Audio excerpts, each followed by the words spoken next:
Nesse vídeo especial, nós vamos falar um pouquinho sobre os sinais dos fins dos tempos.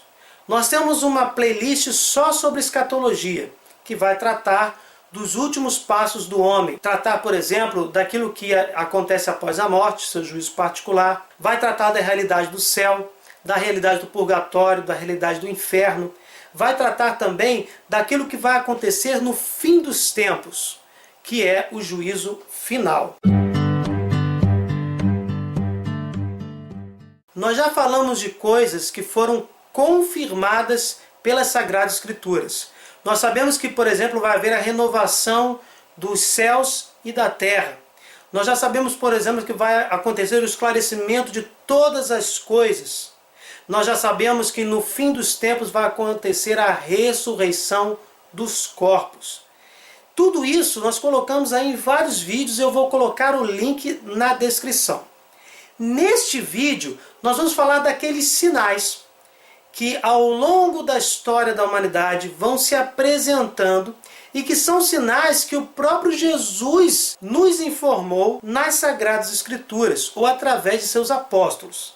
Lembrando, são sinais subjetivos, alguns de pouca compreensão, alguns que existe dificuldade na sua interpretação. Só Deus sabe o dia do retorno de Cristo. Jesus deixou isso bem claro.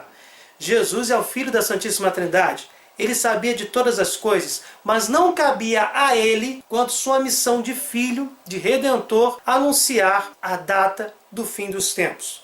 Mas deixou bem claro que haverão sinais que vão nos ajudar a vigiar e a lutar contra os nossos pecados, para que não sejamos, inclusive, surpreendidos com o retorno de Jesus.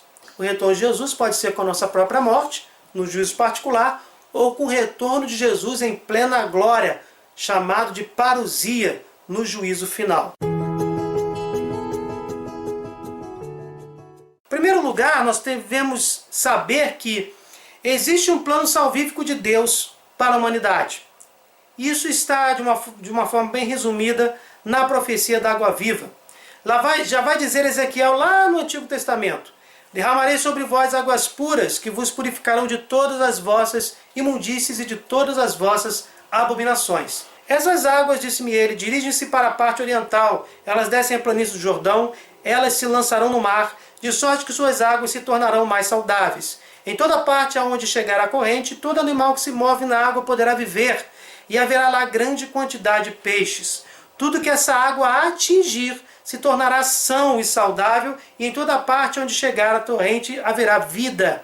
Na praia desse mar estarão pescadores. Eles estenderão suas redes desde Engante até Engalim, e haverá aí peixes de toda espécie em abundância como no grande mar. Mas seus mangues e charcos não serão saneados, abandonados que estão ao sal.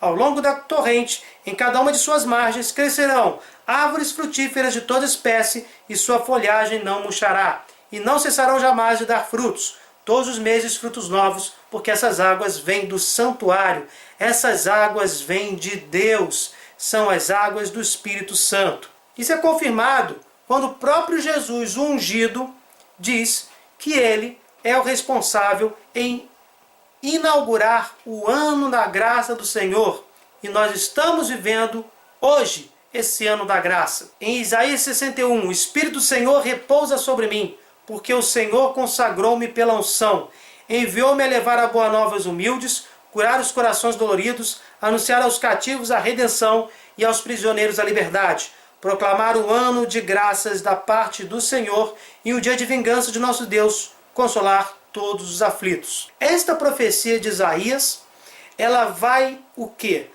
Lembrar, sinalizar que no futuro Deus vai enviar o seu ungido.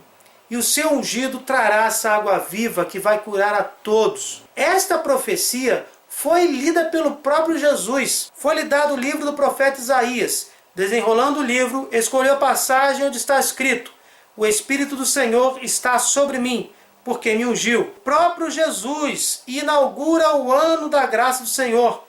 E esse ano, meus irmãos, só vai terminar com a volta de Jesus em plena glória. Antes da volta, o dia da ira, da justiça de Deus ou grande tribulação. Essas três expressões significam a mesma coisa, o mesmo acontecimento. Vingança de Deus não é no sentido da vingança humana, onde nós, tomados de raiva, quando somos feridos, queremos devolver na mesma moeda.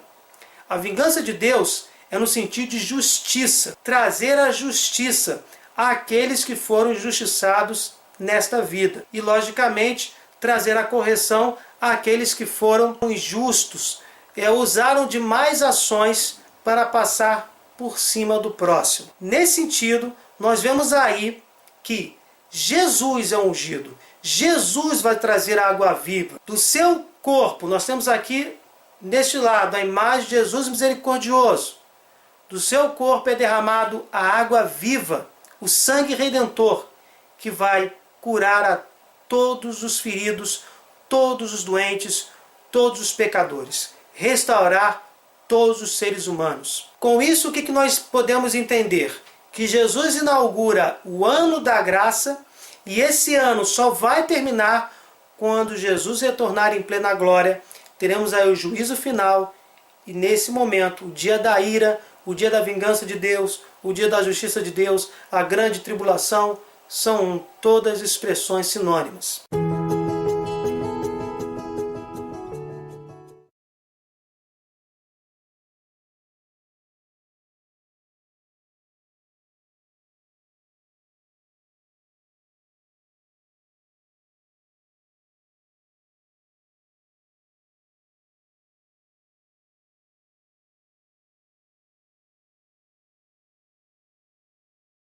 E aí nós temos várias passagens que mostram que estamos no ano da graça, vivendo no ano da graça, esperando a consumação dos tempos. Não sabemos a data precisa, mas podemos conhecer os sinais.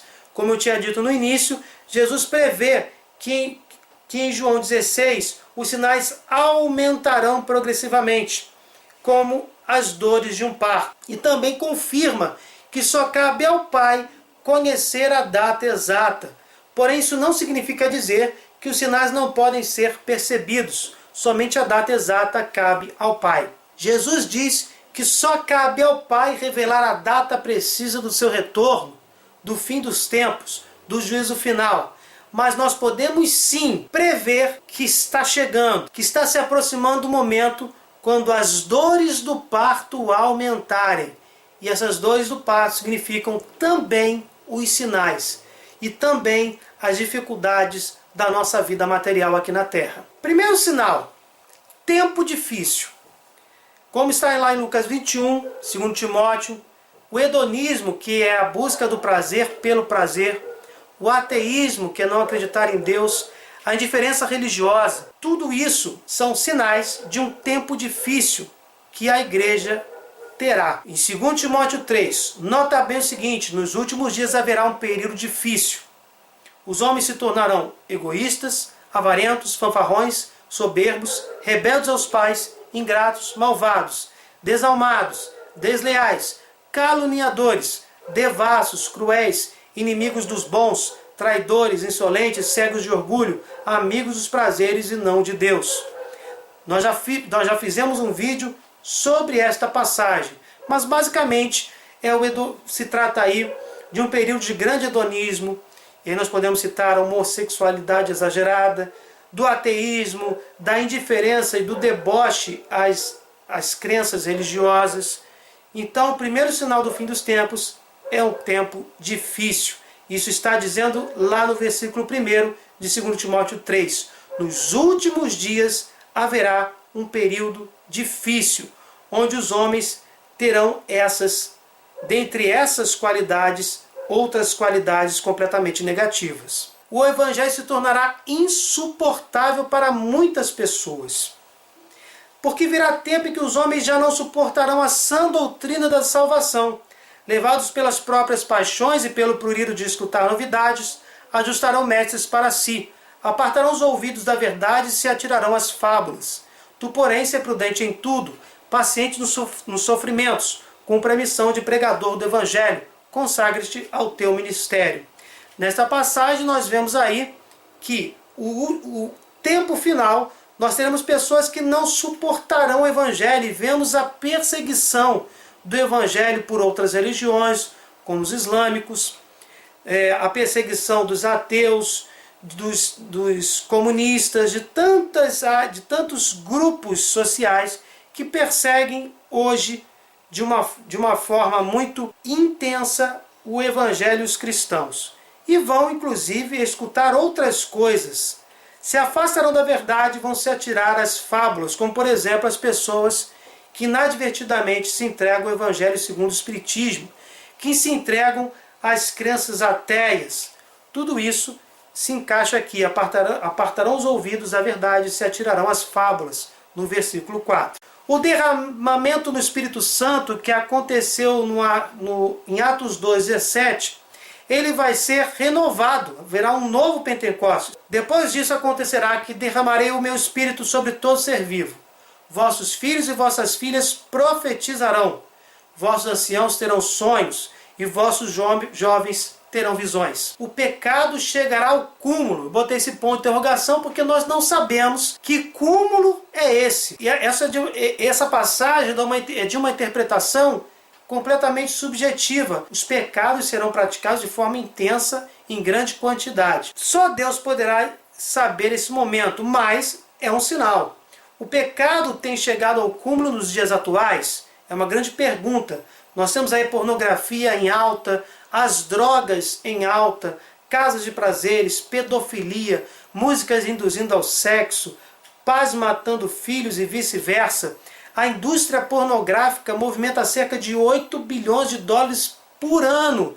E eu somente estou falando de dados antigos. Como ocorreu nos dias de Noé, acontecerá do mesmo modo nos dias do Filho do Homem, do seu retorno.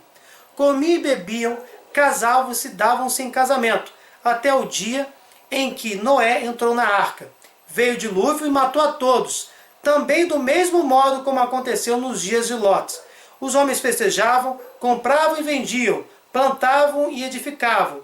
No dia em que Ló saiu de Sodoma, choveu fogo e enxofre do céu que exterminou todos eles. Assim será no dia em que se manifestar o Filho do Homem. E Israel terá retornado à sua terra. Nós vemos aí que por volta de 60 depois de Cristo, os judeus foram expulsos de sua terra. Em 2000 anos, mais ou menos, 1948, nós temos aí Israel retornando da sua terra, para a sua terra, melhor dizendo, depois de todo o massacre acontecido na história, e podemos aí colocar como acontecimento central a perseguição de Hitler aos judeus na Segunda Guerra Mundial. Mais ou menos 2000 anos. Nós sabemos que começou o retorno dos judeus à sua terra em 1948 de forma oficial. E aí nós temos, se nós colocarmos, interpretarmos, como está na segunda carta de Pedro, que 1000 anos são para Deus como um dia, e olharmos para Oséias, que diz lá no capítulo 6, dar-nos-á de novo a vida em 2 dias, ao terceiro dia levantar-nos-á e viveremos em sua presença. O que nós estamos percebendo? Que em 2000 anos, os judeus serão recolocados na terra prometida. Nós sabemos que os judeus receberam de Deus a terra prometida. Moisés atravessou o deserto e os judeus, Moisés não chegou a pisar na terra prometida, os judeus, libertados da escravidão do Egito, chegaram à terra prometida. Mas, como eu falei, eles foram expulsos pelo Império Romano, em 60 e poucos depois de Cristo. Mas, em 1948, após o sofrimento da Segunda Guerra Mundial, inclusive, os judeus recebem a sua terra. E em 2 dias, como está lá em Oséias, que podem ser 2000 anos, eles, no terceiro dia, viverão na presença de Deus. Seria essa presença de Deus o retorno de Jesus em plena glória? Se for, nós em 2016 já estamos no terceiro dia desta profecia de Oséias. E os judeus já estão em sua terra. Seria um sinal profetizado em Oséias, acontecido na história da humanidade, que tem os judeus como centro desses acontecimentos, um sinal do fim dos tempos já realizado ou se realizando? Com o avanço assustador dos meios de comunicação como a internet, este anúncio não está longe de se concretizar, se já não se concretizou. Perceba-se que o sinal não menciona que o mundo seja convertido, mas que o Evangelho seja anunciado ao mundo inteiro. Este Evangelho do Reino será pregado pelo mundo inteiro para servir de testemunha a todas as nações, e então chegará o fim. Sensação de paz e segurança. Uma sensação de paz e segurança pode se manifestar no mundo antes da volta de Jesus, mas será uma sensação falsa, trazida pelo maligno. Atualmente, o mundo inteiro quer paz e segurança. Não é difícil que, com o consenso mundial, esta paz e segurança falsas, pois só haverá paz e segurança com Deus, sejam conquistados brevemente. Porém, será apenas uma sensação e não uma realidade. Será um sinal de que Jesus está próximo de retornar gloriosamente. Esse sinal ainda aparentemente não aconteceu. Os anteriores, se não foram consumados, demonstram já terem se iniciado. Como está lá em 1 Tessalonicenses 5,13, quando os homens disserem paz e segurança, então repentinamente lhes sobrevirá a destruição, como as dores à mulher grávida, e não escaparão. Esta expressão destruição está lembrando o dia da ira do Senhor, o dia da grande tribulação, que coincide com o período do final dos tempos. Nesta questão desse sétimo sinal, de que quando houver uma sensação de paz e segurança, isso logicamente será mundial, porque o retorno de Jesus é para todo mundo, não é somente para o Brasil, por exemplo. Essa sensação de paz e segurança será uma sensação falsa planetária. Quando essa sensação de paz e segurança acontecer, nós estaremos perto do fim dos tempos. E está em Mateus 24, logo após esses dias de tribulação, o sol escurecerá, a lua não terá claridade, cairão do céu as estrelas e as potências dos céus serão abaladas. Então aparecerá no céu o sinal do Filho do Homem. Todas as tribos da terra baterão no peito e verão o Filho do Homem vir sobre as nuvens do céu cercado de glória e de majestade. Ou seja, a volta de Jesus em plena glória. Em Lucas 21, haverá sinais no sol, na lua e nas estrelas. Na terra a aflição e a angústia, apoderar-se-ão das nações pelo bramido do mar e das ondas. Os homens definharão de medo, na expectativa dos males que devem sobrevir a toda a terra. As próprias forças do céu serão abaladas. Então verão o Filho do Homem vir sobre uma nuvem com grande glória e majestade. Quando começarem a acontecer estas coisas, reanimai-vos e levantai vossas cabeças, porque se aproxima a vossa libertação. A atualidade científica mostra que o efeito estufa está trazendo a revolta da natureza. Seria sinal de que as forças dos céus estão sendo abaladas? Maremotos, tsunamis e o calor excessivo são demonstrações claras de que o egoísmo do homem está desequilibrando a natureza. Tempestades e furacões também possuem como causa esse mesmo desequilíbrio. A angústia humana já acontece. Será a tradução de que os homens definharão de medo, como está lá em Lucas 21, versículo 26? O aumento do nível dos oceanos significará que 200 milhões de pessoas terão que abandonar suas casas e locais de moradia. Até 2080, entre 200 e 700 milhões de pessoas em todo o mundo poderão enfrentar a escassez de alimentos. E entre 1 bilhão e 3 bilhões de habitantes sofrerão com a falta de água no mundo. Os cientistas afirmam, ou fazemos algo agora, ou em 10 anos não haverá mais o que fazer. Muitos cientistas, no entanto, já afirmam que esse processo é irreversível, não tem mais volta, e que a Terra precisaria de 1000 anos para se restaurar. Os cientistas são praticamente unânimes ao afirmar sobre os riscos catastróficos provocados pela ação devastadora do homem, especialmente no que diz respeito ao efeito estufa. Esta questão da natureza, ela já está bem evidenciada. A natureza, o mundo nesse sentido, está completamente desequilibrado. E realmente em muitos desses maremotos, terremotos, tsunamis, nesses grandes momentos de dificuldade, as pessoas estão angustiadas e definhando de medo. A ciência está dizendo que o planeta está em total desequilíbrio.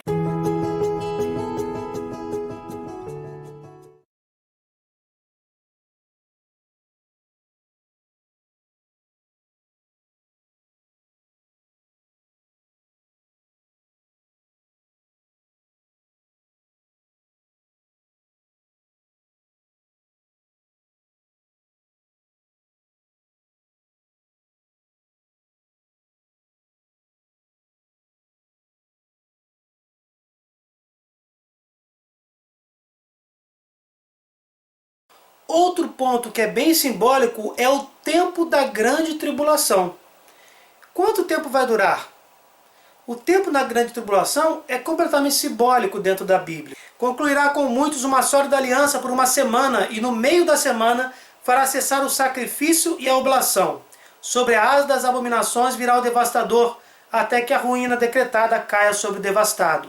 Em Daniel 9:27 nós temos aí que seria uma semana o tempo da grande tribulação. Mas é um tempo simbólico. Seriam 7 anos? Seriam 70 anos? Seria uma semana como nós conhecemos? Em 2 Tessalonicenses, agora sabeis perfeitamente que algo detém, de modo que ele só se manifestará a seu tempo, porque o mistério da iniquidade já está em ação, apenas esperando o desaparecimento daquele que o detém. Então tal ímpio se manifestará, mas o Senhor Jesus o destruirá com o sopro de sua boca e o aniquilará com o resplendor da sua vinda. Nós estamos falando aí da vinda gloriosa de Jesus. Então, antes da vinda gloriosa de Jesus, haverá a manifestação do ímpio. O que detém o mistério da iniquidade seria a igreja, com sua atuação e intercessão no mundo. A oração dos filhos de Deus, a ação da igreja, o sacrifício de Jesus, que se torna presente em cada missa celebrada, impedem a força livre do maligno na terra. O mistério da iniquidade é detido pela igreja, por cada missa celebrada, pela oração dos filhos de Deus. E o ímpio vai se manifestar, e após a manifestação do ímpio nós teremos realmente a vinda do Senhor em plena glória. Seria a grande tribulação consequência da manifestação do ímpio? É algo para a gente meditar e refletir. Novamente não temos todas as respostas. Pouco tempo resta ao inimigo. A manifestação do ímpio será acompanhada graças ao poder de Satanás de toda a sorte de portentos, sinais e prodígios enganadores. Ele usará de todas as seduções do mal com aqueles que se perdem, por não terem cultivado amor à verdade que os teria podido salvar. Por isso, Deus lhes enviará um poder que os enganará e os induzirá a acreditar no erro. Desse modo serão julgados e condenados todos os que não deram crédito à verdade, mas consentiram no mal. Imaginem que antes da grande tribulação o ímpio se manifeste. Ele vai utilizar o poder dado a Satanás. Vai ser uma permissão de Deus para que as pessoas que não procuram a Deus acabem se perdendo. Por quê? Porque elas não estão procurando a Deus. Não é Deus que está jogando elas ao ímpio ou para a perdição. São essas pessoas que se jogam aos prazeres carnais simplesmente pelo prazer. São as pessoas que lutam para destruir a verdadeira religião. São as pessoas que lutam contra Cristo, que lutam contra a moral judaico-cristã. Essas pessoas não querem a Deus. Então, antes ou durante a grande tribulação, o ímpio se manifestará, utilizando esse poder de Satanás, que diz aqui o texto, se parecerá com milagres. Prodígios enganadores são milagres falsos. Quantas seitas estão utilizando milagres falsos? Por isso, a importância de vigiar. Se estamos com Deus, se estamos comungando com o Senhor, se estamos nos alimentando da palavra, não seremos seduzidos por esses prodígios enganadores de Satanás por intermédio do ímpio. Nós sabemos que Israel é o povo que acredita em um único Deus. É o povo citado por Deus a Abraão. E deste povo que passou a acreditar num único Deus, o único Deus que existe, por sinal, desde a antiguidade, num período que existiam ao seu redor vários povos politeístas, que acreditavam em vários deuses e que podem voltar à tona na grande tribulação, que existem como falsos ídolos até hoje em todo o mundo, esse povo judeu permaneceu na história da humanidade até os dias de hoje. Foi expulso da sua terra prometida por volta de 60 depois de Cristo. Voltou em 1948 para a sua terra e também terá um papel importante na grande tribulação. Diz que o templo do sacrifício, que é o templo de Salomão, o templo de Israel, durante a metade dessa uma semana que nós vimos lá, que pode durar simbolicamente a grande tribulação, durante metade da semana os judeus estariam seduzidos por esse falso ídolo, por essa abominação, por essa manifestação do ímpio, por essa sedução de Satanás. As interpretações podem ser inúmeras, mas nós temos aí que durante a metade desse tempo da grande tribulação, nós teremos o templo de Israel tomado por um falso ídolo.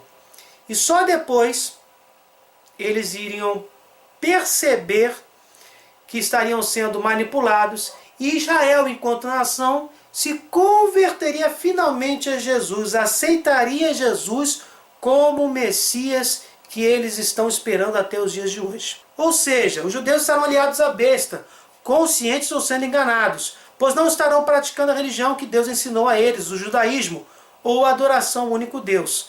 As atividades estarão suspensas durante esta meia semana. Jesus confirma a passagem do profeta Daniel.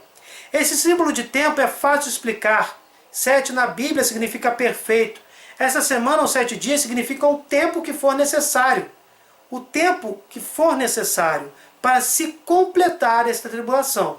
Quando Daniel, confirmado por Jesus, diz que até o meio da semana o sacrifício e a oblação cessarão, significa dizer que no meio da grande tribulação os judeus despertarão para o fato de que estão aliados ao anticristo, ao ímpio. A abominação da desolação estará instalada no templo de Jerusalém, como diz Mateus 24. Que depois desta meia semana perceberão que estão aliados à besta e reconhecerão Jesus como Messias. Reconhecerão no meio da grande tribulação que transpassaram seu próprio Messias, como está em Zacarias 12:10. E serão salvos, conforme Romanos 11, 26, 27. Se cumprirá o que Jesus profetizou em Mateus 23, 39. Suscitarei sobre a casa de Davi e sobre os habitantes de Jerusalém um espírito de boa vontade e de prece, e eles voltarão os seus olhos para mim. Farão lamentações sobre aquele que transpassaram, como se fosse um filho único. Chorá-lo-ão amargamente, como se chora o primogênito. Zacarias 12:10 é bem claro. Os judeus vão chorar porque mataram aquele que transpassaram. Jesus não foi transpassado?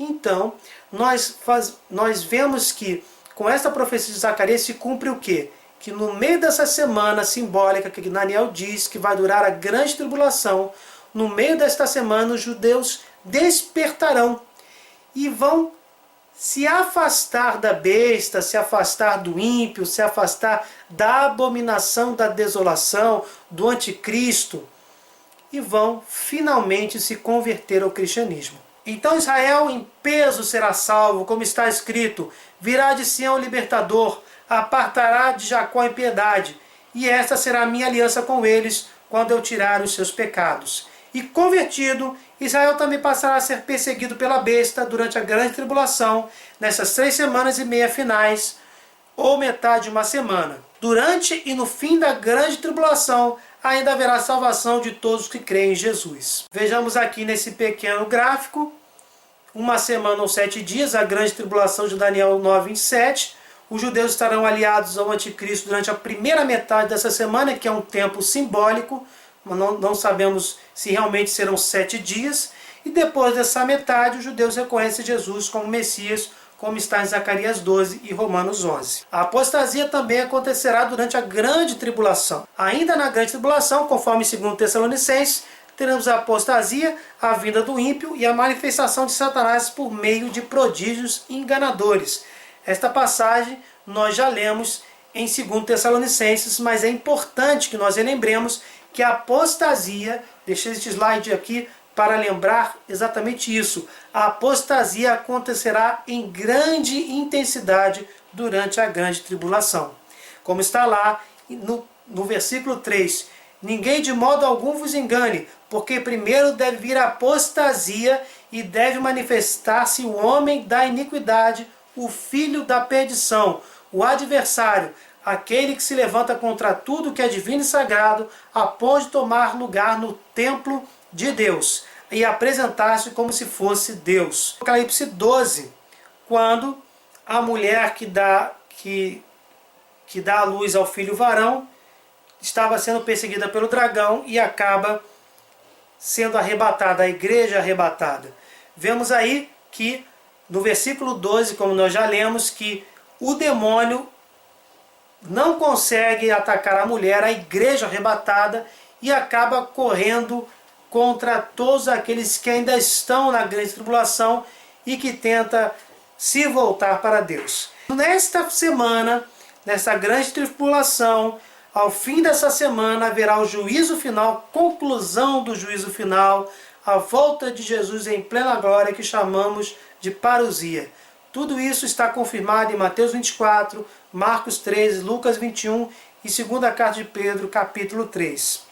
Teremos então, no juízo final, o conhecimento do julgamento de todas as pessoas. Tudo será esclarecido. Por que aconteceram as grandes guerras? Por que tanta impiedade? Por que Deus permitiu tanto sofrimento? Acontecerá a ressurreição da carne. Os que estiverem no céu gozarão da vida eterna, e os que estiverem no inferno para o tormento eterno. Acontecerá a restauração do mundo. O mundo não será destruído, mas restaurado, transformado. Essa história de dizer que o mundo que haverá o fim do mundo é uma incoerência. O mundo não será destruído, o mundo será transformado. Isso é que nós vamos ver, por exemplo, segundo Pedro 3, do 3 ao 13. Peço que vocês dêem uma olhada nesse texto, o vídeo já está ficando longo. Deixo para vocês o versículo 13. Nós, porém, segundo sua promessa, esperamos novos céus e uma nova terra, nos quais habitará a justiça. Ao refletirem sobre esse texto, segundo Pedro 3, do 3 ao 13, vocês perceberão que se trata dos acontecimentos do juízo final. E por fim, temos aí esse esquema que nós já mostramos nos nossos vídeos sobre o juízo particular e sobre o juízo final. Com o evento morte, acontece o juízo de cada um de nós. Aqueles que estão preparados do céu, suas almas vão para o céu. Aqueles que ainda não estão completamente preparados se purificarão. E aqueles que não querem a Deus, cometeram pecados graves, não se arrependeram, querem viver completamente afastados de Deus, irão para o inferno.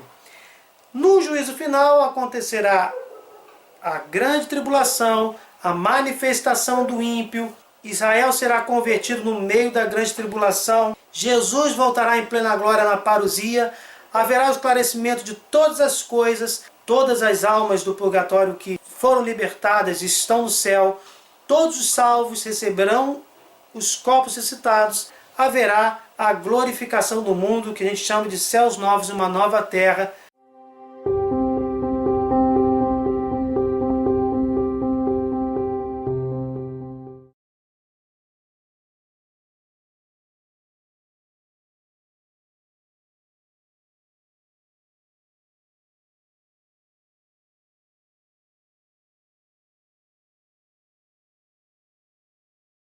Bem, gente, esse vídeo ficou muito longo, por isso é que ele é especial. Peço que vocês revejam o vídeo. Algumas passagens são de difícil interpretação, por isso é bom vocês relerem. Não sabemos de todas as coisas. Esses últimos acontecimentos na vida da humanidade são bem nebulosos, mas nós já podemos, através desse vídeo, compreender alguns sinais que podem acontecer antes da volta de Jesus, entender a questão da manifestação do ímpio, a conversão de Israel. Podemos entender também os prodígios enganadores que acontecerão juntamente com a manifestação do ímpio. Enfim, são passagens muito simbólicas, mas que com um pouco de interpretação nós podemos nos localizar e meditar sobre a nossa vida atualmente. Estamos preparados para enfrentar esse momento? Não somente do fim dos tempos, mas o momento do nosso juízo particular, quando partiremos desta vida e estaremos frente a frente com Jesus Cristo. Estaremos preparados? É uma pergunta que todos nós devemos fazer para nós mesmos e lutarmos pela nossa conversão, pedindo sempre a Jesus a salvação, o aumento de nossa fé e a perseverança na caridade. Fiquem com Deus. Desculpe qualquer coisa. Se você gostou, deixa o seu like, compartilha esse vídeo e até o próximo.